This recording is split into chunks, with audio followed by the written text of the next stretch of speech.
무조건 작은 시장을 선택하세요. 시장이 크고 좋은 산업군에 내가 시작을 하고 싶으면 다른 사람은요, 규모가 큰 기업들도 많이 들어와 있습니다. 여러분, 하다가 망할 수 있어요. 대표님 안녕하세요. 네, 안녕하세요. 저번에 책을 읽으라고 해서 읽었고 창업 아이템 관련된 영상을 봐서 이제 대략적으로는 알겠는데 이게 잘 모르겠더라고요. 많은 분들이 이런 거에 대해서 궁금해 하세요. 그래서 실행을 하는 방법에 대해서 자세히 알려드릴게요. 저번에 창업 아이템 보는 영상에 관심이 되게 많이 많았어요. 그런데 이런 질문들이 있더라고요. 그래서 창업은 어떻게 하라는 거냐?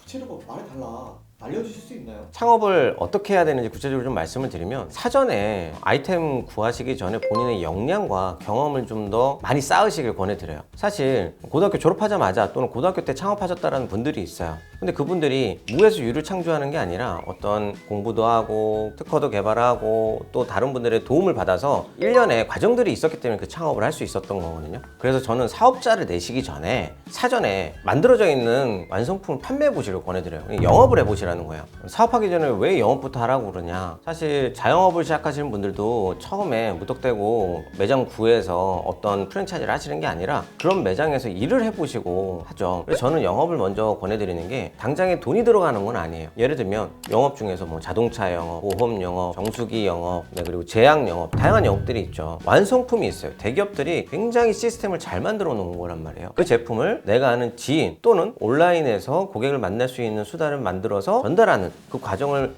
겪어보시면 내 제품을 만들고 나서 어떻게 전달해야 되는지 과정을 아시게 될 거예요. 여러분, 무턱대고 사업을 시작하기 전부터 경험과 역량을 준비해야 된다는 점 기억해 주세요. 그러면 이제 창업을 이제 해야 되는데 시장성이 큰 곳이 좋을까요? 작은 곳이 좋을까요? 무조건 작은 시장을 선택하세요. 시장이 크고 좋은 산업군에 내가 시작을 하고 싶으면 다른 사람은요, 규모가 큰 기업들도 많이 들어와 있습니다. 또한 기술의 장벽도 엄청 높아지고 있어요. 그리고 다른 회사 인지도, 경쟁률 때문에라도 우리가 처음 사업하는 사람들한테는 쉽지 않아요. 여러분, 하다가 망할 수 있어요. 변호사 시장을 볼까요? 전체 파이는 커요. 점점 더 커질 거예요. 그런데 그 시장에서 가장 큰 곳이 어디죠? 김앤장, 태평양 이런 곳이 있죠. 이제 막 변호사 개업을 하시는 분들이 이런 곳 따라갈 수 있나요? 쉽지 않을 거예요. 자동차 관련된 시장은 어떨까요? 한문철 변호사가 굉장히 그 분야를 공략해서 지금 광고도 나오시고 다른 기업들의 강의도 많이 다니고 계세요. 이렇게 큰 시장 안에서도 좀 더 전문 분야를 특화하는 방법이 필요합니다. 나의 고객, 페르소나, 퍼소나라고도 하는데요. 그 사람이 어떤 사람인지를 생각해 봐 주셔야 돼요. 배민 같은 경우에도 처음에는 강남역 주변에 20, 30대 싱글 여성을 대상으로 했어요. 전체 배달 시장은 컸지만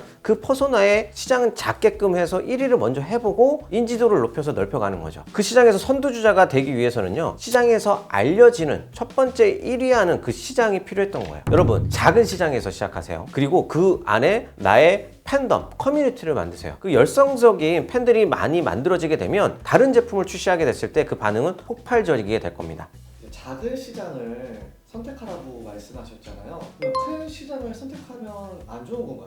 아니에요. 이거 오해하실 수 있는데 큰 시장으로 들어가셔도 좋아요. 예를 들어 볼게요. 치킨 프랜차이즈를 한다고 생각해 보세요. 내가 여러 메뉴들이 있고 요즘 고객들 다양한 메뉴들을 찾을 거예요. 근데 나는 프라이드 하나만큼은 최고야. 특화돼서 만들어내는 거죠. 가격을 조금 더 특별하게 만든다든지 또는 소스를 특별하게 만든다든지 프라이드의 그런 조리법을 특화해서 고객들이 이 프라이드만큼은 이 가게에서 먹어야 돼 라는 방식을 추천드리고요. 네, 그래서 주변에서 특별한 아이템을 찾는 것보다 평범한 아이템부터 시작을 하는 게 좋아요. 그러면 이제 제가 가장 궁금했던 건데 어떤 아이템으로 창업을 하는 게 좋을까요? 네, 지난번에 제가 돈이 들지 않는 아이템에 대해서 말씀드리긴 했어요. 근데 이제 돈이 들지 않는 아이템은 내 지식, 내 시간, 재능들을 갈아 넣어야 돼요. 아니면 돈을 투자해서 경쟁자들이 쉽게 진입하지 못하는 걸 하셔야 되죠. 그러면 오늘은 3가지 아이템을 한번 말씀드려 볼게요. 첫 번째는 자영업이에요. 음식점이라든지 주점이라든지 또 다른 프랜차이즈들을 이용하시는 걸 추천드려요. 일단 잘 갖춰진 시스템으로 나의 고민 필요 없이 재능을, 시간을, 돈을 넣으면 가능합니다. 꼭 박람회 다녀보시고 꼼꼼히 비교해 봐야 돼요. 여러분, 카페나 음식점 등 이렇게 비용이 적게 드는 방법들도 많이 있어요. 공매라고 하는 창업도 있습니다. 온비드라는 어플을 꼭 찾아보시고요. 캠코에서 운영하는 건데 2년 전부터 저도 관심 있게 보고 있었습니다. 여기에서 온비드를 활용을 할 때 가장 큰 장점이 목돈이 들어가지 않는 거예요. 목돈이 들어가는 건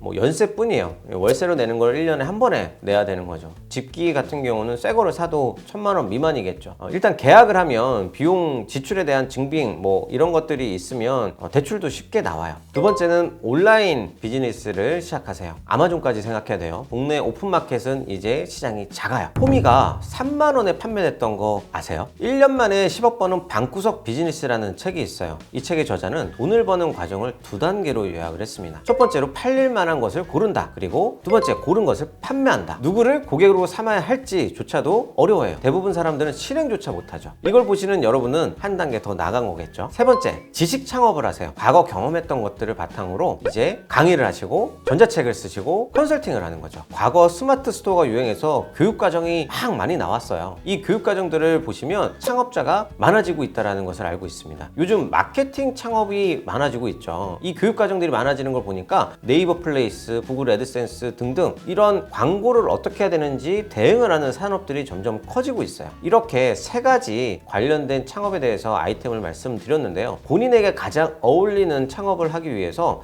사전에 경험과 역량을 쌓는 기간은 당연히 필요합니다. 여러분, 세 가지 창업 꼭 기억해 주세요. 반대로 추천하지 않는 창업 아이템이 있을 것 같긴 해요. 이거 알려주실 수 있나요?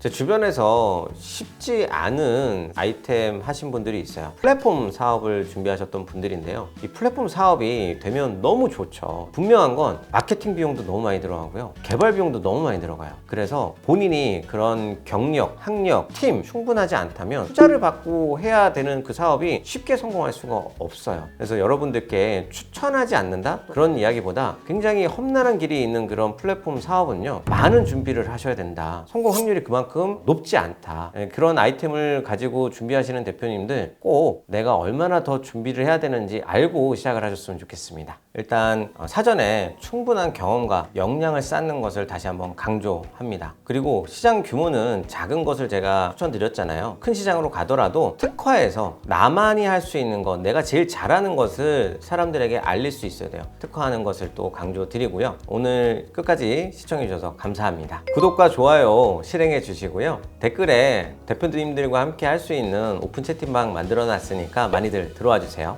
감사합니다.